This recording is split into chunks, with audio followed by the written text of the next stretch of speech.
What if you could help others to find the power to heal themselves, physically, emotionally, and spiritually? When I started teaching my classes, it was in 2002, and I was just doing past life regressions and contacting the subconscious part. But then as the time went on and we found how powerful this was and what we could do with it, a lot of the students began saying, you know, advanced past life regression doesn't really tell what it's all about. This is so much more than that. We think you should change the name. So it was a few years ago, we decided to change the name to Quantum Healing Hypnosis Technique. Help other people to speak to their higher selves. You can. Dolores Cannon has taught thousands of people from across the world how to use QHHT. Now you can learn her method by going directly to themoreshow.com/QHHT. And don't forget to mention the discount coupon MORETALKS.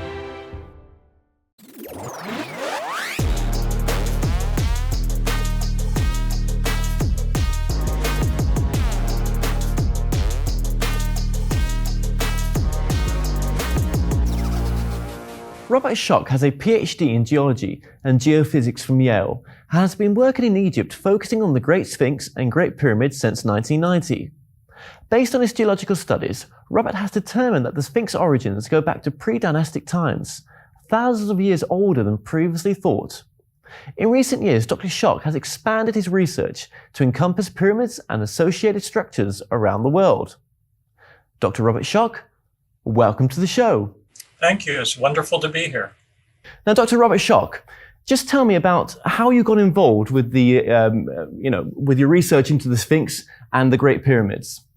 Well, I always loved ancient history, so this was something I had a passion for going back to childhood, but I didn't actually pursue it initially. I went off and I got my graduate degree in Geology and Geophysics. I was doing geology. I was hired at Boston University. Several years after I got to Boston University, I had a colleague who knew an independent Egyptologist. And this independent Egyptologist since has become my friend and colleague. He's John Anthony West, and he had based his research not only on modern Egyptology, but looking at what some of the early founders of Egyptology had suggested, which was that the Sphinx might actually be older than the pyramids. It actually might go back to an earlier period. This is something dismissed by conventional Egyptologists in modern days, but he realized that if there was anything to this, it might be a problem that a geologist could solve. So he invited me to go to Egypt. I first went to Egypt in 1990, looking at the Sphinx from a geological perspective. And lo and behold, I found that there was a lot to learn, and this really set me on a journey that has continued to this day for over 20 years. So, Dr. Robert, would you say there was an advanced civilization about 10,000 years ago? Based on my research, yes. And this is an extremely controversial issue for conventional archaeologists and historians, because they believe that civilization began about 5,000, maybe 5,500 years ago. And based on my research, looking at the Great Sphinx in Egypt, redating it based on geological evidence, it goes back thousands of years earlier. It goes back about 10,000 years or so in rough terms. And this really upturns and all conventional wisdom as to when civilization began. It really pushes it back to the end of the last ice age. So let's get this right. I mean, I've read some of your books, and what you say in there is that there's corrosion that you've been able to determine on the Sphinx, on the pyramids. And why is this corrosion so important to your research? Well, what's very important to me as a geologist is to look at geological evidence. When I first saw the Sphinx, this is 1990, so over 20 years ago, I saw it, and lo and behold, there is evidence, clear textbook evidence that it was eroded by water. It was eroded by precipitation. Rain fall beating down on it. Now, this is totally incompatible with where the Sphinx sits today. It sits on the edge of the Sahara Desert, a hyper-arid region. We know that the Sahara has been a hyper-arid desert for the last 5,000 years. So if it's showing evidence of water erosion, precipitation, it has to go back geologically to a much earlier time period. We know that the Sahara was a Sahara for the last 5,000 years, but before that, there were climatic periods when there was much more moisture, much more rainfall. So this was my first line of evidence. And since then, I've accumulated a number of other lines of evidence showing that the oldest portions of the Sphinx go back to this earlier period. And I do want to mention very quickly, if you look at the Sphinx, it has an Egyptian dynastic head. Well, that's because that head has been recarved, and I'm very comfortable, very certain that that's the case. I've had a chance to walk the Sphinx and study it carefully. So you're saying it's been recarved, but what was it recarved from? What I think we had initially was a lion. That's my best hypothesis based on what we now have remaining of the Sphinx. So what has been recarved on the Sphinx is only the head, not the body. And the front paws have been sort of cobbled together and repaired over the thousands of years. So I believe what we had initially was a recumbent lion, probably a male lion with the, big head, big mane, and this whole statue was heavily eroded, heavily corroded, weathered, and to try to repair it in dynastic times, they took this very ancient structure. They tried to repair the body by putting blocks of limestone to fill in some of the gaps where erosion had occurred. The head would have been more difficult to do that way since it was a large head to begin with. And I believe at that time heavily weathered, they simply carved it down. If you look at the head of the Sphinx right now, it is out of proportion to the body. It's too small for the body. And this is one of the indications that, in fact, it's not the original head. They took a larger head that had been heavily eroded, heavily damaged, and recarved it into this smaller human head that now sits on the body. So from your research, you've gathered that there's been corrosion, there's been alterations of the pyramids. So now, these structures of the pyramids and the Great Sphinx, they also fit into the same time frame as other monuments around the world, don't they, as well? Yeah, absolutely. One of the things that I was criticized for, or one of the questions that was leveled at me when I first started talking about my research on the Great Sphinx and pyramids in the early 1990s, was Egyptologists said to me, well, if this is the case, if these structures go so far back, where is there other evidence of an advanced civilization going back thousands of years earlier than we believe? Where is there evidence of an advanced civilization, say from the 8,000 to 10,000 BC period? And at that time, over 20 years ago, there really wasn't a lot. Since then, a lot more discoveries have been made. One that's incredibly important, in my opinion, is a site known as Göbekli Tepe in Turkey, which isn't really not that far from Egypt. When you look at it, it's the northern part of what's known as the Fertile Crescent versus Egypt's in the southern part. This site at Göbekli Tepe in Turkey is over 10,000 years old. It's incredibly sophisticated, just as we see in Egypt with the original Sphinx. And it is very well dated independently. It's being excavated by Klaus Schmidt of the German Archaeological Institute. Impeccable credentials, and here we have confirmation that yes, at the same time period, things are happening in a very sophisticated manner.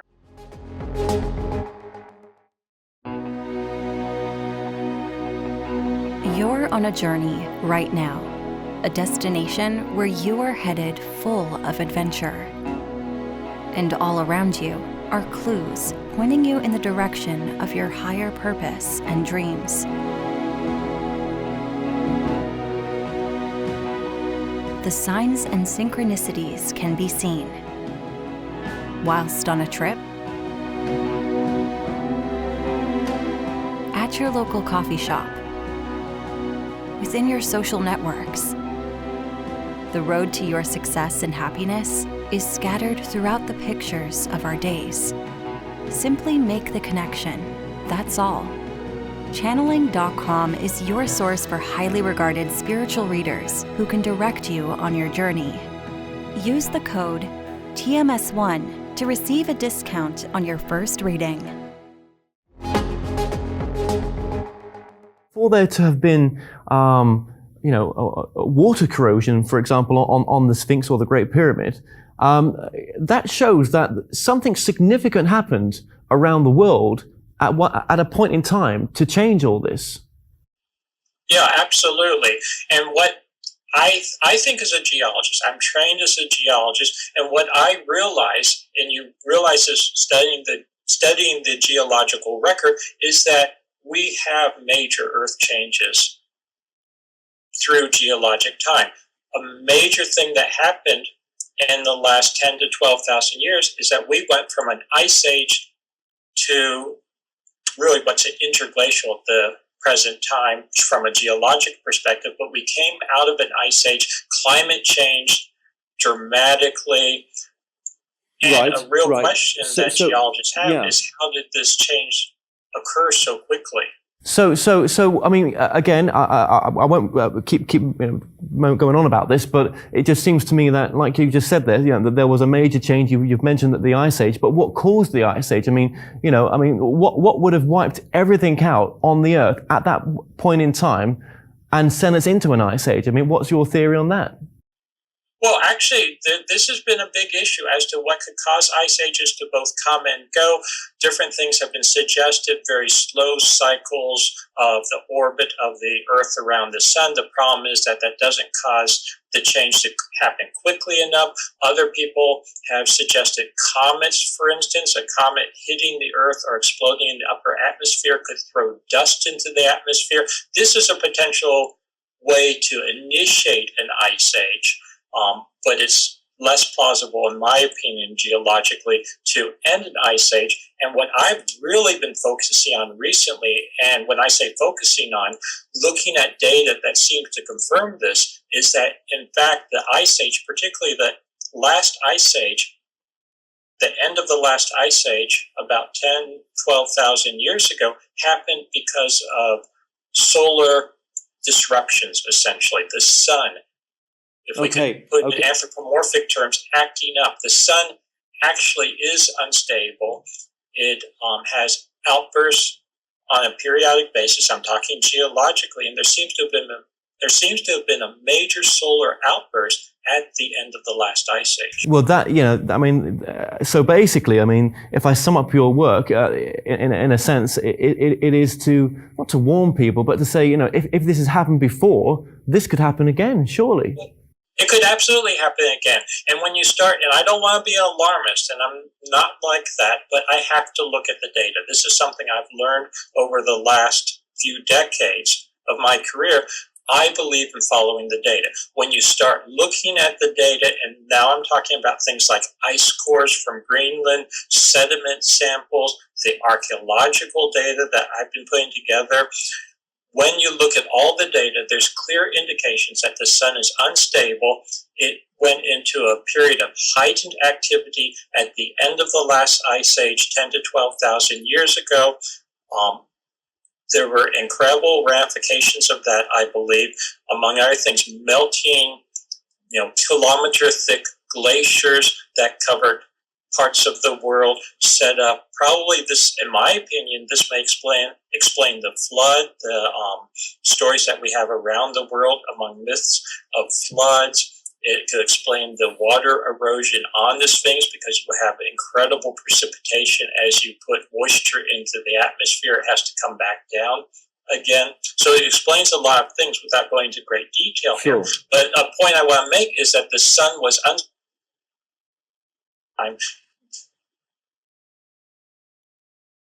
then it went into sort of a quiescent period. We are getting active again. The sun is getting active again. It's more active now. And this has been published in several major journals. For instance, Nature, one of the prime journals of the scientific community, that we see more activity in the sun now, unlike anything for thousands of years, you have to go back to the end of the last ice age to see similar activity. So this may be a warning to us. Okay. Now, your trip that you're going to be taking next year in June into Turkey, just tell us a bit about that and why you're doing that. Yeah, I'm very excited about this. My wife, Katie, and I had the chance to go to Turkey recently, in particular to study the site of Göbekli Tepe. This is an incredible site in southeastern Turkey. It's sort of Stonehenge-like, but way beyond Stonehenge and much earlier, much more sophisticated. It consists of numerous circles of huge megalithic stone pillars and other structures associated with them, and it goes back to the 8 to 10,000 BC range, so the very end of the last ice age. So this is a major focus of the trip that I'm taking, and I want to continue my research, my studies of it there.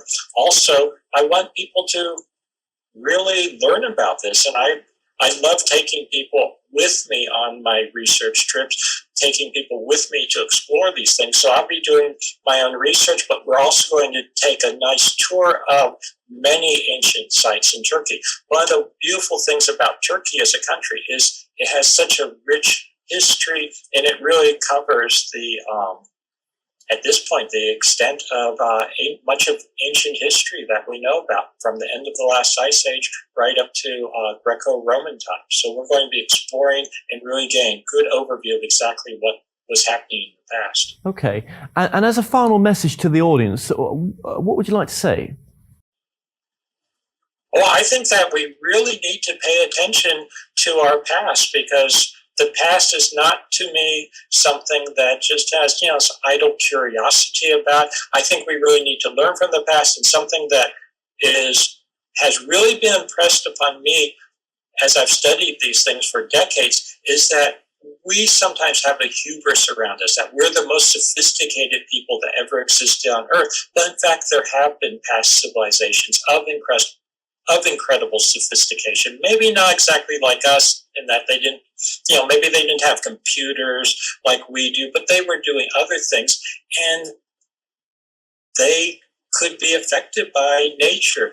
They could be affected by Earth changes. We have to be careful. Other civilizations, I don't mean to sound like doom and gloom, but civilizations have come and gone, and we should learn a lesson from that. Well, Dr. Robert Schoch, thank you so much for joining us. Thank you. It's a pleasure.